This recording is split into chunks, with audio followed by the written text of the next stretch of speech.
স্বৈৰাচাৰী শাসকসকল, সেই শাসক অমিত শ্বাহে হওক, যোগী আদিত্যনাথেই হওক, হিমন্ত বিশ্ব শৰ্মাই হওক, তেওঁলোকে যেতিয়া দেৱালৰ লিখন বুজি পায়, তেওঁলোকৰ দিন চমু চাপি আহিছে।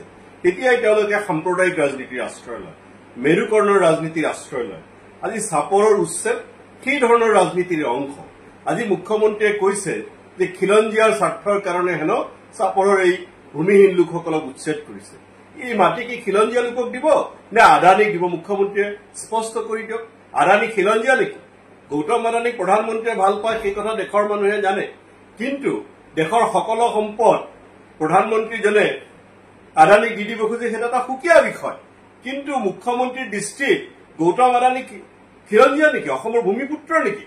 আজি হাছিলা বিলত মুখ্যমন্ত্ৰীয়ে উচ্ছেদ কৰিলে যে এজন বিধায়কে চেলেঞ্জ কৰিছে বুলি। মুখ্যমন্ত্ৰীৰ কোনো দায় দায়িত্ব নাই, সাংবিধানিক দায়িত্ব নাই। এজন বিধায়কে চেলেঞ্জ কৰিলে বুলি তাত উচ্ছেদ কৰি দিলে। এনেধৰণৰ নিকৃষ্ট মুখ্যমন্ত্ৰী, যিজন মুখ্যমন্ত্ৰীৰ আইন কানুনৰ প্ৰতি কোনো শ্ৰদ্ধা নাই, সংবিধানৰ কোনো শ্ৰদ্ধা নাই। অসমৰ দুৰ্ভাগ্য যে তেনে এজন মুখ্যমন্ত্ৰীয়ে বৰ্তমান ৰাজ্যখন শাসন কৰি আছে। আজি মুখ্যমন্ত্ৰীয়ে কৈছে 500 বাংলাদেশীখনক বেদখল উচ্ছেদ কৰিছে। এই বাংলাদেশীসকল কলৈ গ'ল?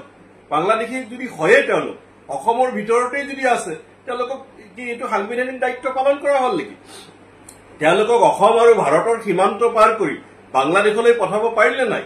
মুখ্যমন্ত্ৰীক মই ৰাজহুৱাভাৱে আহ্বান জনাইছো যে এমাহৰ ভিতৰত এই 500 বাংলাদেশীক কৰ পৰা উঠালে আৰু তেওঁলোক বাংলাদেশ সীমান্ত কোনদিনা পাৰ হ'ল সেই কথা শ্বেতপত্ৰযোগে প্ৰকাশ কৰিব লাগে।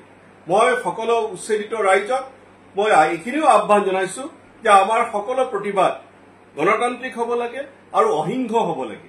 আৰু তদুপৰি মই সকলোকে এই উচ্ছেদিত লোকসকলৰ প্ৰতি, নিষ্পেষিত লোকসকলৰ প্ৰতি, নিপীড়িত লোকসকলৰ প্ৰতি যিসকলৰ সহমৰ্মিতা আছে, জাতি ধৰ্ম বৰ্ণ নিৰ্বিশেষে সকলোকে মই অনুৰোধ কৰিছো যে পৰমেশ্বৰৰ ওচৰত, আল্লাহ ভগৱানৰ ওচৰত সকলোৱে প্ৰাৰ্থনা কৰিব লাগে, দোৱা কৰিব লাগে, যাতে অত্যাচাৰী হিমন্ত বিশ্ব শৰ্মা চৰকাৰখনৰ শীঘ্ৰে পতন ঘটে।